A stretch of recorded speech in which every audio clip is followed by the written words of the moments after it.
You know, for someone who's trying to watch her spending habits, this is a pretty big book haul, and this isn't even all of it. How does this even happen?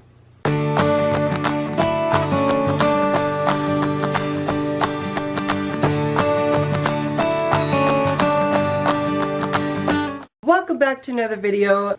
As you guys probably picked up in the intro, this is a book haul. I have accumulated several books since my big Christmas book haul. I don't think I've done one since then. I don't even know if I've mentioned a few of these books on here because they finally showed up. But we're just going to dive right in onto all the books that I have accumulated since Christmas. I picked up from my secondhand bookstore another Royal Diaries collection, and that is Lady of Chiokuo. I don't know if I'm saying that right. So she is Southern China, Warrior of the South. I really liked these Royal Diaries growing up, and I've read a few of them. This one is one I did not read growing up, and I kind of just started a collection of them. I don't know why. I never get around to reading them, but I just started collecting them for some reason. It just happened. So this was at my secondhand bookstore, which I got with my book credit, and I just kind of pick them up if I see them there. This next book's kind of weird because this isn't a book I was anticipating buying, but I was at Shoppers Drug Mart of all places, which is kind of like I don't even know what the US equivalent of this is, but Shoppers Drug Mart's like our big pharmacy beauty products store place. I don't know how to describe it, the name describes it itself, but I was at Shoppers Drug Mart getting stuff, and they had a table of books for donation and raising awareness for a women's shelter we have in our area. And I was surprised to see this on here because usually that table's just full of like mass market paperbacks or like super popular books that like people bought with the droves of people, and New York Times bestsellers that nobody reads anymore, and also those Reader Digest leather-bound classics that I personally think are ugly. Even though they're leather-bound, I don't like the Reader's Digest collection things. And this was on there. So I thought, oh, well, this was initially a book I was interested in when I first started BookTube. I didn't get to it, obviously. It was in this beautiful, pristine, I kid you not, like the spine is still cracking. It is brand spanking new edition of Tiger's Quest by Colleen Houck. And so it was by donation, so I could have put 25 cents in and got this, but I felt bad, so I put $1.75 in. So I got this book for $1.75 donation. Yes. The next three books finally showed up because I bought them off of Amazon.ca, thinking Amazon is a lot faster than Book Depository, but I didn't notice that the seller for Amazon.ca is in fact Book Depository. So really I just ended up buying it from Book Depository just through a middleman. I don't know how that happened. I should have just bought them from Amazon.com. So A Time to Die I did get from Amazon.com actually, because I got this as a birthday present gift card for my friend Bree, or was it A Time to Speak? One of these I got from Amazon.com, so it showed up before everybody else did. The last two finally showed up. The third book, A Time to Rise, finally showed up from bookdepository.ca, which isn't even based in Canada, but they called it .ca. I don't know. They all finally showed up, so I finally own the Out of Time series by Nadine Brandis, and I can finally finish this series because I'm excited for it. I next got a lovely surprise in the mail, and I got an Unbreakable arc from Sarah Ella and Thomas Nelson. Thank you guys so much. I absolutely loved getting this in the mail. With this, I also got a signed bookmark. So I have a signed bookmark from Sarah Ella, and I got this really cute, you can't see it because of the glare, but I got this really cute compact that says Unblemished on it. So I got some cute promo items as well. I've never gotten promo items from a publisher before, so that was really exciting. So I got my Unbreakable arc. I haven't gotten the physical book yet, but I am planning on getting that sometime in the future.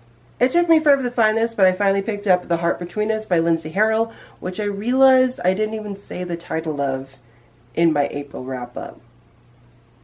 Oh well. The reason it took me so long to find this is that at Chapters, it listed in Christian fiction, which is where it should be. But for some reason, my Chapters just throws Christian fiction books or Christian living books just everywhere. They like just assume, oh, it's Christian, it should go over here in the non-fiction Christian books, or even in the Judaism books for some reason, because it's not Judaism, and it's fiction. But anyway, it took me forever to find this. A friend of mine and I were shopping, and she actually found this in the devotional nonfiction section, because I had combed through that fiction section for like hours and I could not find it. And I even went up to somebody, I'm like, if it says it's in store, does it include your customer holds? Because I didn't want to keep searching if this was on hold for a customer. And they're like, oh yeah, it's just in the store somewhere. I'm like, that's not helpful. Does this include your customer holds as your on hands? And they just didn't get what I was asking. So I was a little disappointed with my chapters Christian fiction section. So they need to fix that. Or I'll go over and do it for them. Speaking of Chapters Indigo, I was in the city the other day with my mother and I picked up The Forgotten Book by Mitchell Glazier.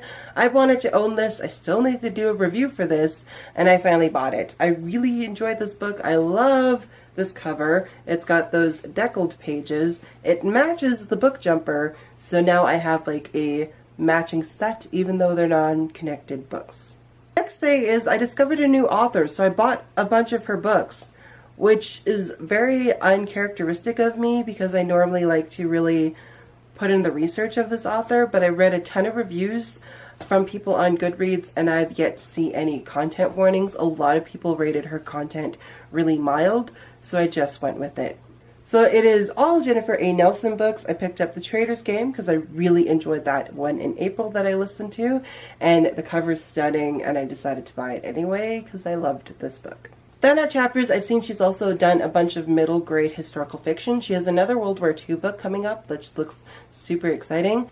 And this one is set in Germany during like the time of the Berlin Wall, where it divided East and West Germany. And I hadn't seen a lot of books set in that time frame.